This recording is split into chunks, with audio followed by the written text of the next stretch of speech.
Hello everyone, सबितुर class में आपका स्वागत है। क्लास 9th एक्सरसाइज 1.5 में हम पहला सवाल देखेंगे।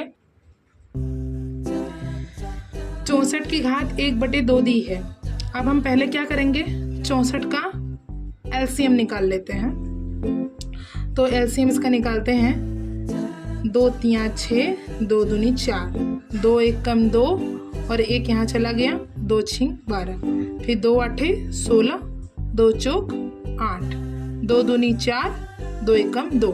इसका मतलब ये है कि हम क्या 64 को हम कितने रूप से लिख सकते हैं। तो हम 64 को 2 की घात 6 भी लिख सकते हैं। यहाँ पे आप काउंट करेंगे तो 1 2 3 4 5 6, यानी कि 2 की घात हम एक तो 6 लिख सकते हैं और दूसरा 1/2 दिया है।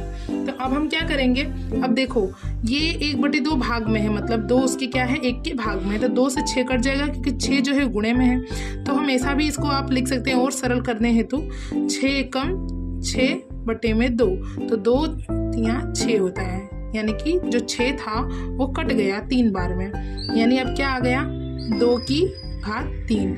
अब 2 की घात 3 अगर आपको याद हो तो और भी सरल हो जाएगा, नहीं तो 2 को हम 3 बार लिख सकते हैं।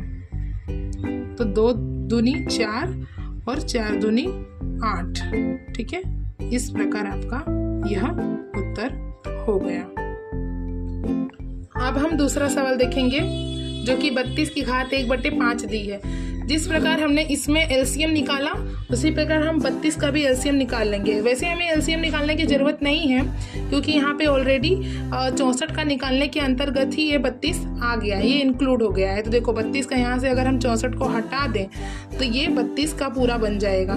तो हम 32 को 2 की घात 5 लिख सकते हैं। तो हम 2 की घात 5 लिख देते हैं और ये ऑलरेडी 1/5 दिया हुआ है। अब हम क्या करेंगे, 5 गुणा 1 से कर देते हैं, नहीं तो आप डायरेक्ट भी काट सकते हैं, पर हम कर देते हैं 5 एकम 5/5। अब आप बताइए 5 से 5 को काटेंगे तो 5 एकम 5 आ जाएगा। अब 2 की घात 1 हो गया। इस प्रकार 2 की घात जब 1 होता है तो वह क्या हो जाता है 2। ये हमारा उत्तर हो गया।